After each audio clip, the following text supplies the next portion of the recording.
not really the place you want brake failure, is it, Mintex? Well, no. If it's going to blow up, I want to be driving it when it does. I don't want to do it on the rollers.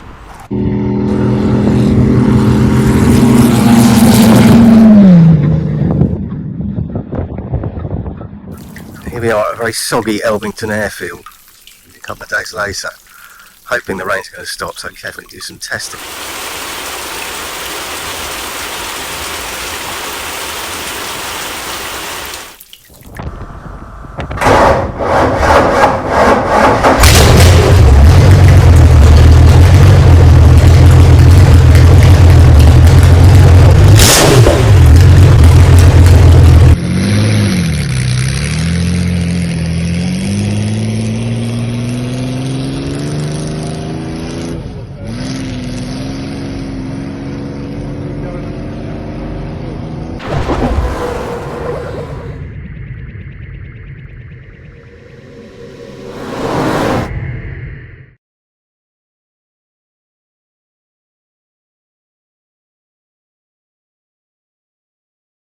So it's a 9-litre custom built V12. Where do you go about getting the jets and the jetting right in these SUs to feed a 9-litre V12? Well, there's a little bit of trial and error involved in that. A little bit? Yeah. Because it's not a standard engine, and you would think, oh, it's 2 straight sixes, and you treat it as such. Yeah. So like my race car is straight 6 running on triple SUs. You think, yeah, piece of cake. I'll just run the same on that side as the same on this side. Yeah. It doesn't work. I don't know why it is, but it's a completely different animal. It's not 2 straight sixes, and it's not a V12. It's a merger of them. And it doesn't, when you start it up, it doesn't sound anything like what you think it does. Right. It's odd.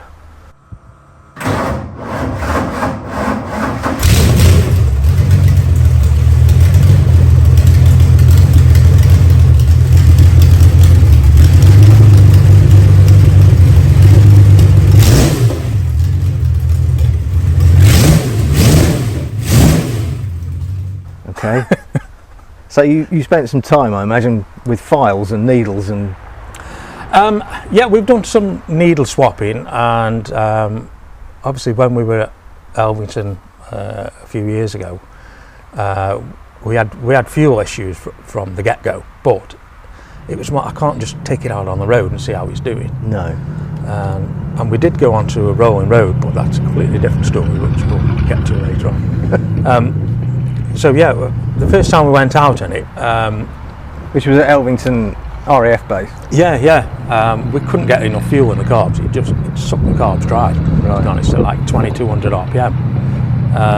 So we came back and we put bigger fuel pumps on it, fuel lines, different regulators on it. And now we're actually running 3 fuel pumps on it now. So we can't get enough fuel there. Right. Then we had some big ignition problems, which again is another new story for you.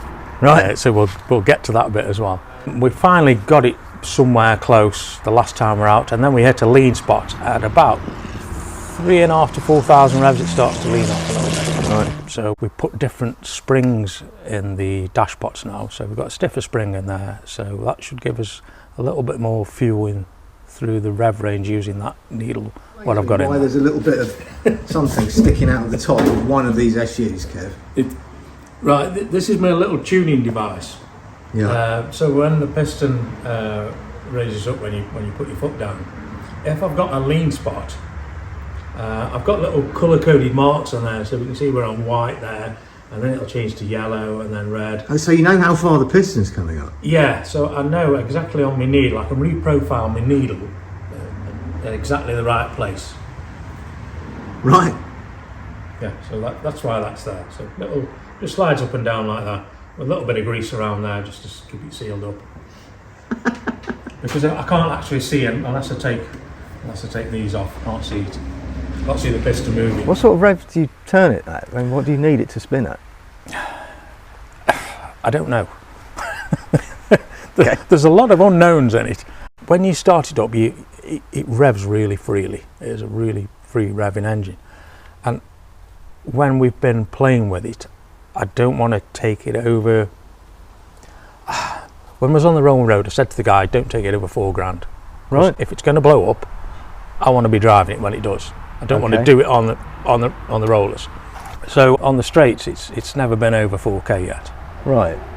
But have you calculated, I mean, what speed you're trying to get to above 220 miles an hour? 226. 226? Yeah. Have you worked out with the gearing you've got what? Yes, we've put it into, there's an online system where you actually put everything in there, and it kind of figures it all out for you.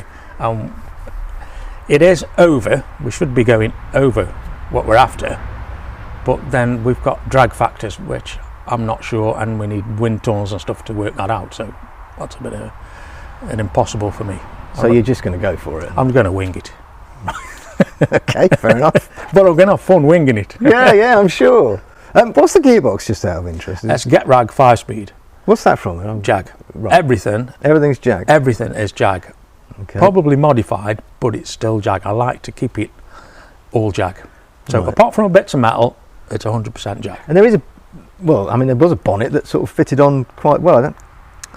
Yeah, and obviously we had to make some alterations because when we kind of got it running right after the first few runs at Elvington and that, we took it down to pen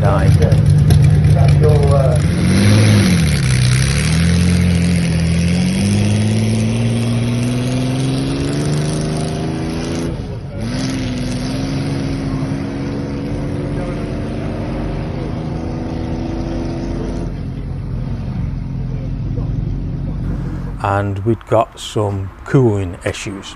Right. Because of the ignition stuff, we'd never had it running as nice as it does now. And then we went to these guys, the Cool-X guys, and they were absolutely brilliant. So they designed the radiator for it, and they calculated all the flows and stuff like that, and that's what they built. And that cured that perfect. Back to the ignition stuff though, we were running copper core leads on it, and then we found out that was causing us big problems. So I spoke to a guy who does these Formula Power ignition leads. He just made me these leads and said, yeah, there you go, they're the best on the market. So that cured any electronic issues, because we're having a little bit of interference with the amplifiers and stuff. Because it's electronic ignition, but other than that, it's all analog, isn't it? It's electronic ignition, but with a difference. Because the first distributor we put in was a V12 Lucas distributor, kind of modified a little bit to fit in there, and that's what we were running at the time. Yeah. But because the V12 has got a different advance curve than what we needed, we found out as we were creeping up through the rev range, it would pull the rotor arm out of phase. Right. And then kind of miss its point on the distributor cap. And then you get cross-firing. And it just, it's crossfire everywhere. So we thought, right, we'll make a new distributor. Right. So I built this one from scratch. Right. The whole job lot. Okay. And I did it a little bit different. So it's got some internals of V12, not a great deal. Just the pickups and the stator. Right. What the VR sensors pick up on. So that has 12 points on it. But I cut 6 of them off. Right. This is where it gets interesting. So I've got 2 sensors either side, and they're both reading 6 points. Right. Yeah. So one side is reading left bank, one side is reading the right bank. Right. And then I've got a V12. It's the later distributor rotor arm, which is a stepped one, like a double-decker stepped one. Right. And same with the cap. So it's essentially sort of 2 distributors in one, isn't it? Yeah. And that worked really well. Right. When we got it synced. So I ended up buying a oscilloscope, a dual band oscilloscope, so we could see what both wavelengths were coming from the distributor. And I don't know if you've set any of these up before, but you've got an air gap in between, just like a crank sensor needs an air gap there. Yeah. And we set them to standard Jag spec, and you watch them on the oscilloscope, in real time, and they're kind of miles apart. So adjusting the air gaps on each one brings the wavelengths exactly where we need them matching. Oh, right. And then we can spread them out and get the spark equal. And you've got it nailed now, haven't you? Yeah, 100%. Brilliant. Chuffed to bits with it. That's great. So you got your fueling and your sparks sussed. Yes. You I'm a cooling sussed. cooling sussed. And you kind of hope your gearing's going to be in the right ballpark. Yes. Well, you know it's going to be in the right ballpark, but whether it's exactly right, you don't know yet. We've got some new gears in it at the minute, and it's a hell of a job, and I don't want to do it again. So, because I want to keep everything Jaguar, Yeah. you know, I'm using the Jag diff housing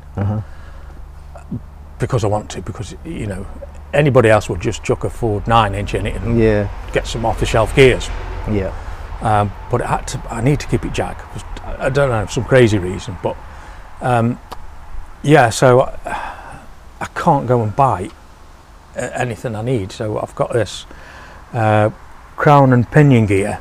It's an American muscle car of the 70s or something, and it was a really oddball gear ratio, and it was only done in over a couple of years. What, and you're trying to fit that into the Jag housing? Yeah, and that's in there now. Oh, you've done it? Yeah, it's done that.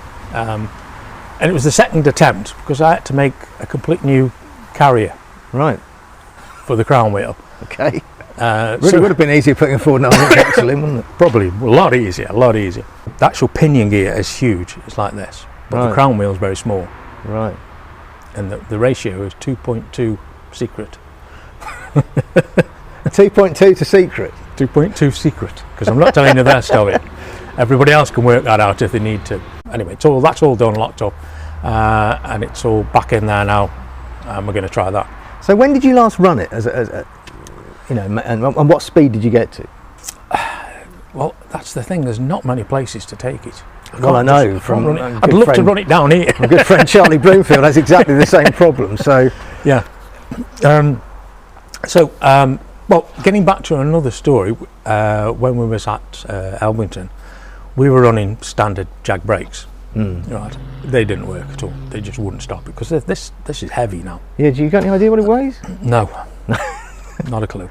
Right, okay. So we again contacted Mintex, and we went up there, went around their factory, absolutely brilliant, and they give us race pads, discs, and everything.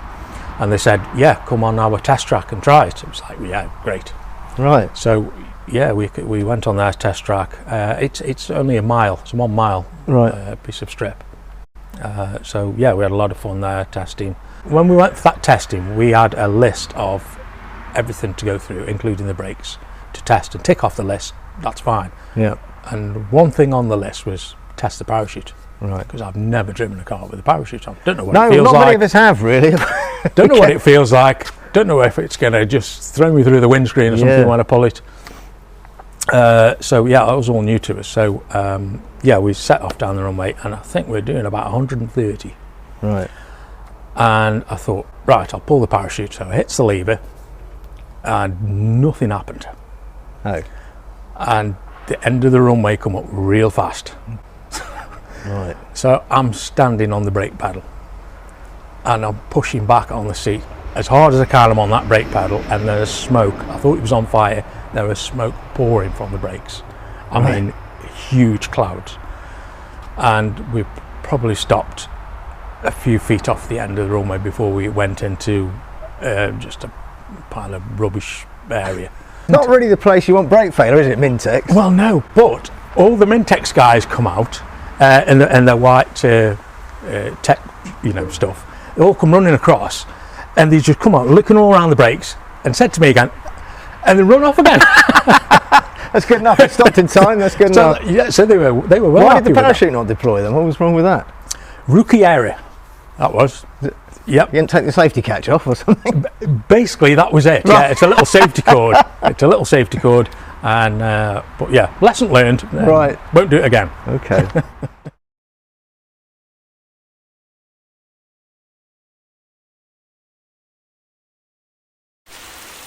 Kevin and his mate Steve made it up to Elvington by about 10 AM, but the awful weather looks set for the day, and obviously you can't attempt high-speed runs when it's absolutely horsing it down with rain.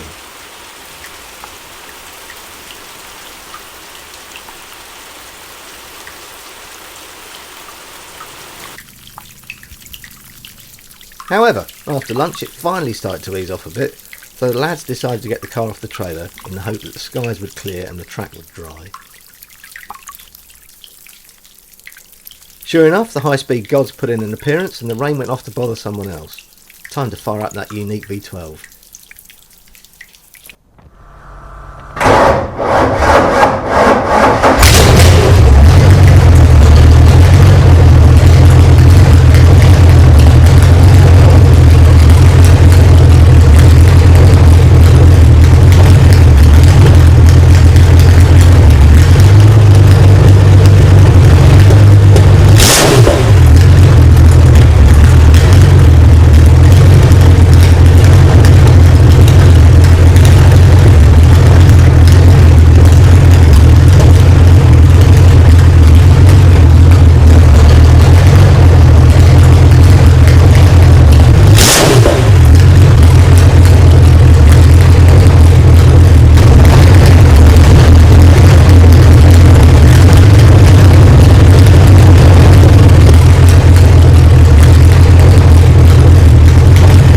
Here gave the car what can only really be described as a cursory inspection and insisted Kev fit some metal dust caps to the valves on his tyres. Quite why, we're not really sure. Kev nicked the set from his pickup truck and everyone was happy. Finally, it was time to do some high-speed testing.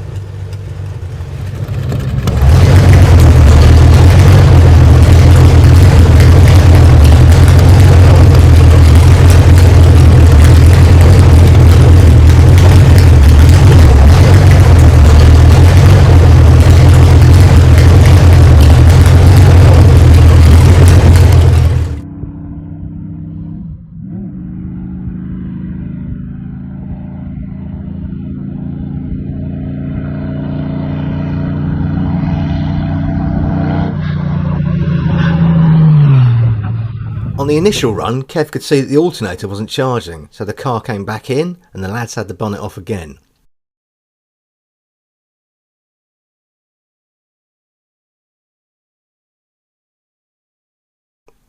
They could soon see that the alternator belt was still in place, so they started checking all the electrical connections, eventually finding a dodgy one on the fuse board. Back to the track.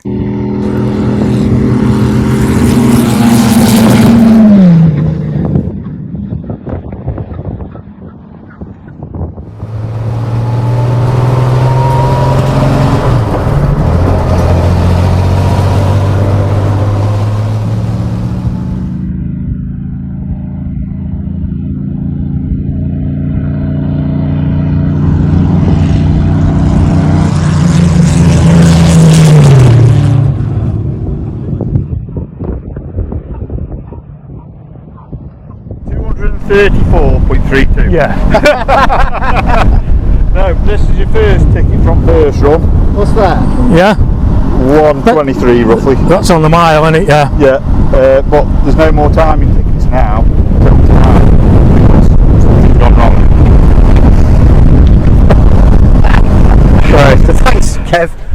Brilliant. Well, It went really well, didn't it? I mean, It did. Yeah. Please. well, you haven't broken it anyway. Not yet, but there's still time. There is still time. Well, try. Don't do it now. I'm going. Yeah. I'll wait till We'll you've see you got. again. Hopefully, next time we meet, we'll be in Pendine Yes. Yeah. when you break the record. Hopefully. Thanks a lot. See you next time.